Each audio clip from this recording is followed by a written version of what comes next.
This bridge was not built by men. It was built by love.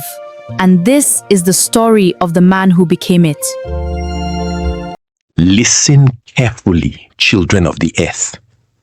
Before the great Iroko tree learned to stand tall, before the river learned to sing at night, before the moon agreed to keep watch while the sun slept, there was a love so fierce, so bone deep, so ancient, that even the river spirits stopped their whispering to bear witness to it. This is not a story about heroes who wield iron or kings who command armies.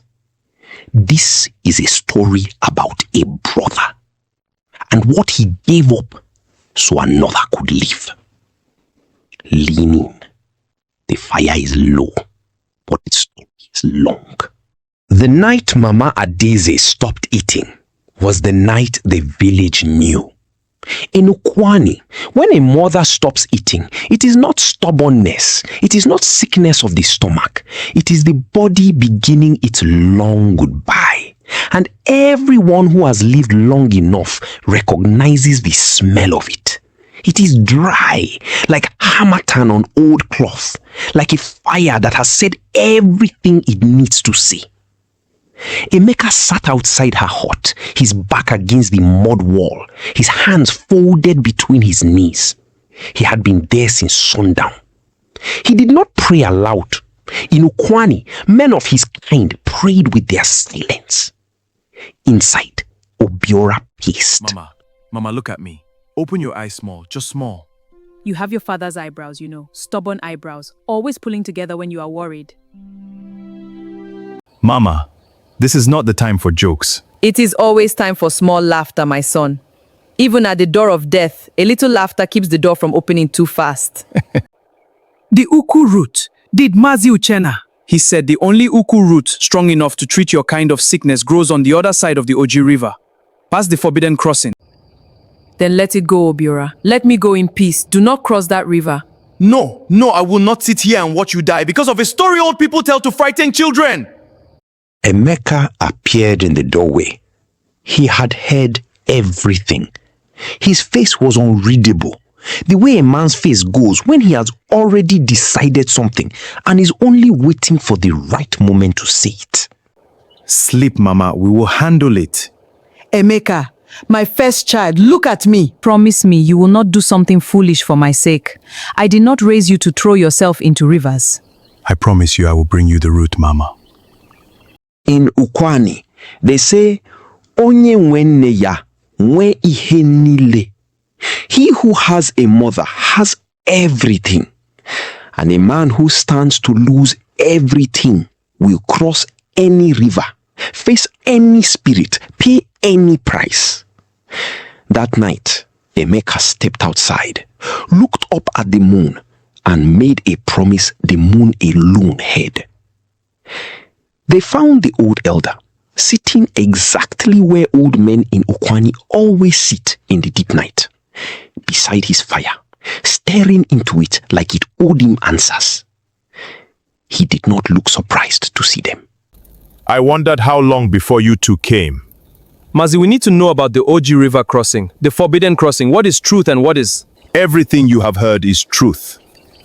And what you have not heard is worse. 80 seasons ago, before you or your father's father drew first breath, there was a man in this village named Ezekwesili, a warrior, a good man.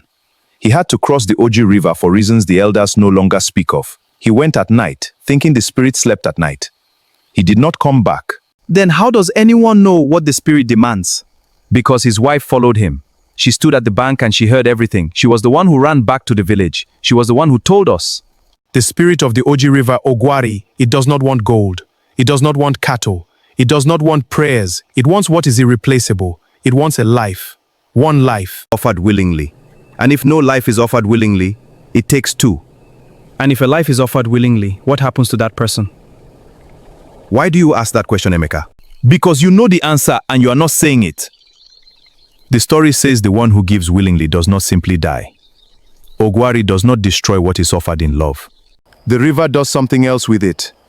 But I have not lived long enough to see it with my own eyes, so I will not tell you what I am not sure of. What does the story say? Tell us exactly.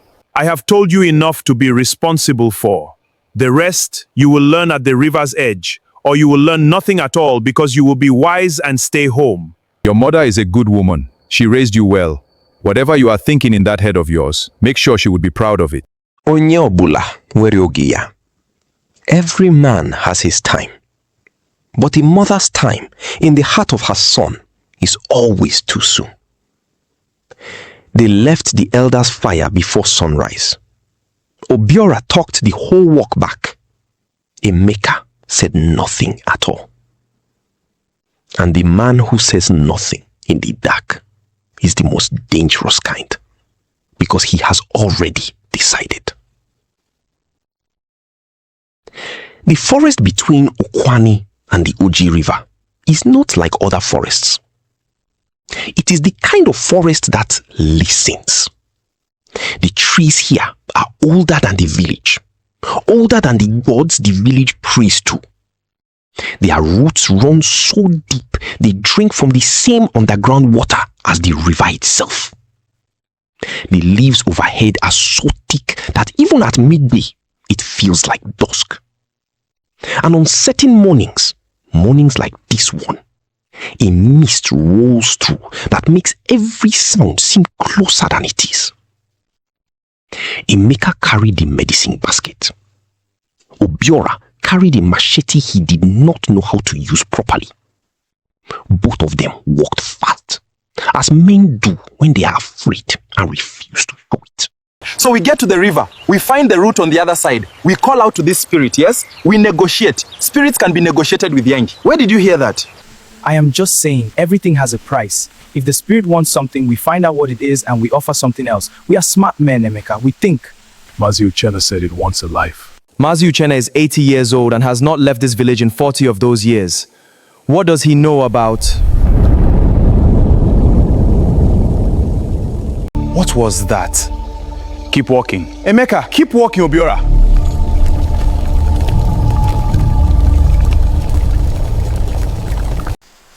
Brother, can I ask you something?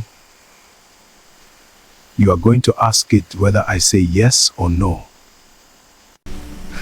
True. Do you ever feel like everything heavy always falls on you? Like the world decided before we were born that you would be the one to carry things? No. No? I feel like someone has to carry things. And I am the elder. So it is mine to carry. I do not resent it. I resent it for you. I know you do. You have always been that way. Even when we were boys, you would pick a fight with anyone who looked at me wrong. Remember when Chidi Okafor called you a fool in the market? I poured his mother's groundnut oil on his head. You were 7 years old. Nobody calls my brother a fool. His mother chased you with a broom all the way to our compound.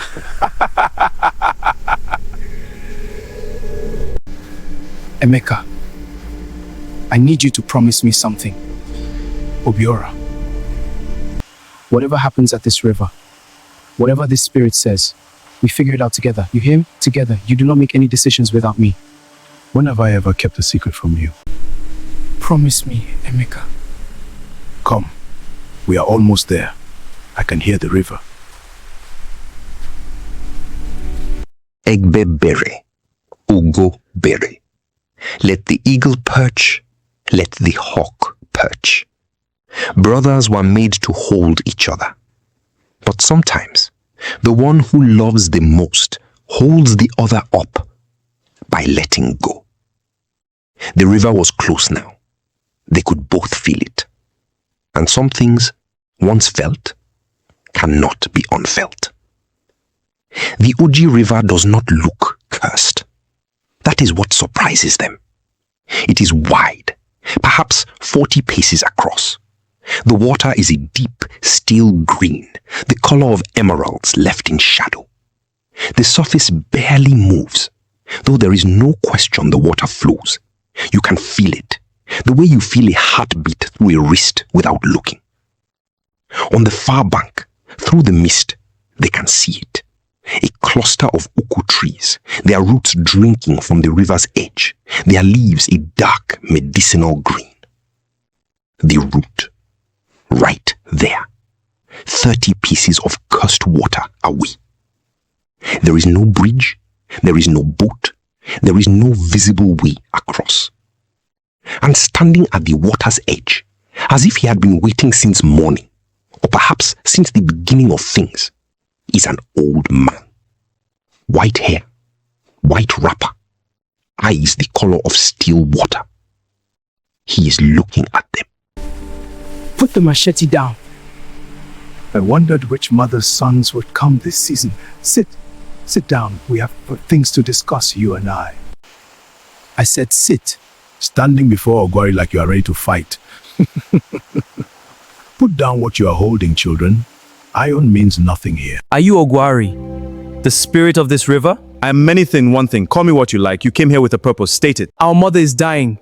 The Uku root grows on the other side of your river. We need to cross. We will pay whatever is fair. I know your mother, Adaeza of Ukwuani. She used to bring cola and palm wine to my bank when she was a young woman. She prayed here for a husband. She prayed here when she was pregnant with you. And you. Then you owe her something. The river owes no one. The river simply is. But I have watched your mother long enough to know she is worth the medicine, and so I will make the terms clear, because she deserves clarity. One of you crosses with me. The other waits on this bank. The one who crosses does not return as they went in. What does that mean? Does not return as they went in. It means what it means. That is not an answer. You want a life, say you want a life. Do not dress it up in words that mean nothing. Sit down. I do not explain myself to fear, but I will explain myself to love, because love is the only currency this river has ever respected. I do not take lives for the pleasure of taking. I am a gate, not a destroyer. What passes through a gate does not return the same. Because it has passed through. Do you understand? Will the one who crosses, will they still exist? They will exist differently. Will they be able to protect the ones they love? More than they ever could as a man of flesh. What is happening right now, Emeka? What is... Give us a moment. Do not you dare. Obiora, I see what you are doing. I see it in your face. I have been seeing it since last night. You decided before we even left the village, didn't you? You walked this whole road already knowing. Listen to me. No, Emeka, you listen to me. You have been carrying everything since Papa left. You carry Mama, you carry me, you carry this whole compound on your back, and you never once ask for help or say you are tired or... Because I am not tired. You are a person. You are not just my brother. You are a person, Emeka. You have your own life. You have Amara in the villages waiting for you. You have children you have not yet had. You have a whole life waiting for you. And you have all of that ahead of you too, Obiora. All of it. You are going to live a life so full and so bright that it will make up for every dark thing that ever touched this family. I know this. Don't do this. Don't you dare make this sound beautiful. It is not beautiful. It is painful. It is the most painful thing I have ever done. But the most painful things are usually the ones that matter most. You are going to go home. You are going to give Mama the root. You are going to sit beside her and hold her hand and tell her I kept my promise. That I brought the medicine. Do you hear me? And Obiora, tell Nkechi that I said she should not wait for a man who cannot return. Tell her to let Nkechi love who she chooses to love. And you, Pen, let her love you. Because you are worthy of it, even when you do not believe that. There are some moments in a man's life that the tongue was never built to carry. This was one of them. Two brothers at the edge of a cursed river, at the edge of the world as they knew it. One holding on, one letting go. Onye wetara oji, wetara ndu. He who brings the cola brings life. And here was a man about to bring the greatest cola of all, his own. Emeka stood. He straightened his wrapper. He adjusted the medicine basket on his shoulder. He would carry it across, retrieve the root, and then whatever came would come. He walked to Ogwari. I will cross, willingly. I ask one condition. Speak it. My brother goes home safely. The river lets him pass back through the forest with the route. No tricks. No follow-up demands. He goes home, he gives my mother the medicine, and neither he nor anyone in this village is troubled by this river again. You understand what you are asking. You understand the full weight of what you are offering in exchange. I understand. You are sure. I am sure. Then step forward, son of Adaeze. And know this, what you give freely, the river does not waste. Nambin, you hear me? Head up, Obiora. You were the best part of my life, you know. From the very first day they put you in my arms, this small, squalling, unreasonable Emeka. Absolutely unreasonable, baby. I thought, this is why I was made, to be his brother. Whatever I am, that is still true, even after today. Love Mama well, live a full life, and be a good man, Obiora. Not a great man, not a powerful man, a good one. That is all I ask. He stepped in. The water did not rush up to claim him viciously. It rose around him slowly, peacefully, like an embrace from something very old and very knowing. Green light moved through the water. The hum deepened. Emeka walked steadily, step by step, until the river was at his chest. Then, at his neck. Then, he went under. Emeka! Emeka! Wait. Let me go! Let me... Wait. The river was still. For one breath, 2, 3. Nothing. Then, a sound. Not a human sound. Something older. Like the earth settling. Like a tree deciding to take root. A low, resonant vibration that moved through the ground, up through the soles of their feet, into the chest. The mist on the river pulled back. And where there had been nothing but water, there was a bridge. Not a bridge of wood or stone. A bridge of living root, of woven, breathing wood, thick and ancient looking, as if it had been growing there for centuries, wrapped in dark green moss, strong enough to carry 100 men, and at its surface, running along the grain of the wood in golden light, the pattern of a man, arms spread wide, like someone who is holding the whole crossing open, like someone who will never let go. This is what happens to a love that is given freely. It does not end. It holds. He is the bridge now. He will be here when you cross tomorrow, and when your children cross, and when their children cross. When the floods come, he will hold. When the weight is heavy, he will hold. He is not gone, son of Adaeze. He is simply everywhere that this crossing needs to be made. Obiora stares at the bridge. His whole body is shaking. Can he hear me? Go, get the root. Your mother is waiting. Obiora crossed. His feet on that living bridge, he felt it. Warm under his soles, solid, like walking on something that wanted him to arrive safely. He found the uku root in minutes. He gathered it carefully, the way his mother had taught him to gather medicine, slowly, with gratitude. On his way back across the bridge, he stopped in the middle. He put both hands on the railing, that living wood, warm and firm. "I hear you, Emeka," he said, and he believed it. He ran. The whole forest path back he ran, the medicine basket bouncing on his shoulder, his face wet, his lungs burning, his feet barely touching the ground. Past the old trees, through the mist, back into the sounds of the village, the smells of cook fires and wet earth and home. Nkechi was standing near the compound entrance, as if she had been standing there for hours. She saw his face and knew immediately that something had broken. Obiora, where is Emeka?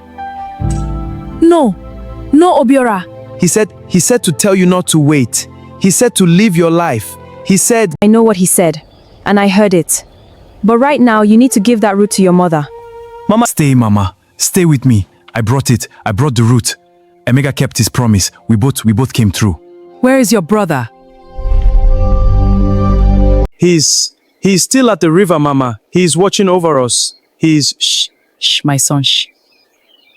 My Emeka, my stubborn, silent, loving boy. He always did carry too much. Even as a small boy, I would pack his bag for market and he would sneak back and add things so his little brother would not have to carry as much. Give me the medicine, my son. Let me live long enough to tell people what kind of man he was. She drank the medicine. The fever that had been eating her for 3 seasons broke by morning. By the 2nd day, she was sitting up. By the 7th day, she asked to be helped to the Oji River. She stood at the bank.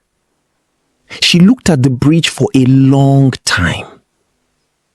Then she placed her hand on the railing the way a mother places her hand on a child's cheek. "My son," she said. Just that. Just his name and the love that the word contained was enough to fill the river. That night, the whole village came to see the bridge. And Mazi Uchenna, who had lived 80 seasons and seen more than most men are given to see, sat at the bank until midnight. When they asked him what he was doing, he said only, "I am paying my respect to the bravest man I ever knew." The years moved through Ukwuani like water over stone, slowly, quietly, changing everything and pretending to change nothing. Mama Adase lived 7 more years, full warm years. She sat by her door every morning and told any child who would listen about the son who became a bridge. In Ukwuani, this is how a person becomes immortal. Not through fear, but through the telling. Obiora married Nkechi. Of course he did. Their first son they named Emeka. He grew up knowing why his name was heavy. He grew up knowing the weight of it was a privilege, not a burden. On the day the boy turned 7, Obiora took him to the Oji River and placed the boy's small hand on the railing of the living bridge. Is he still here? Everywhere a man crosses to reach someone he loves, your uncle is there. Every time a person carries something heavy for someone else, that is him. He did not disappear, my son. He just became something too big to be only one person. I want to be like him. Then be good, and be brave, and love the people in front of you like they are worth more than you are.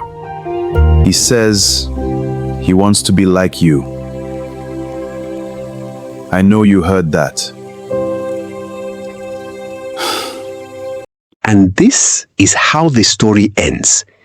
Or rather, this is how the story continues. Because in Ukwuani, they still cross the Oji River on that bridge. It has never broken.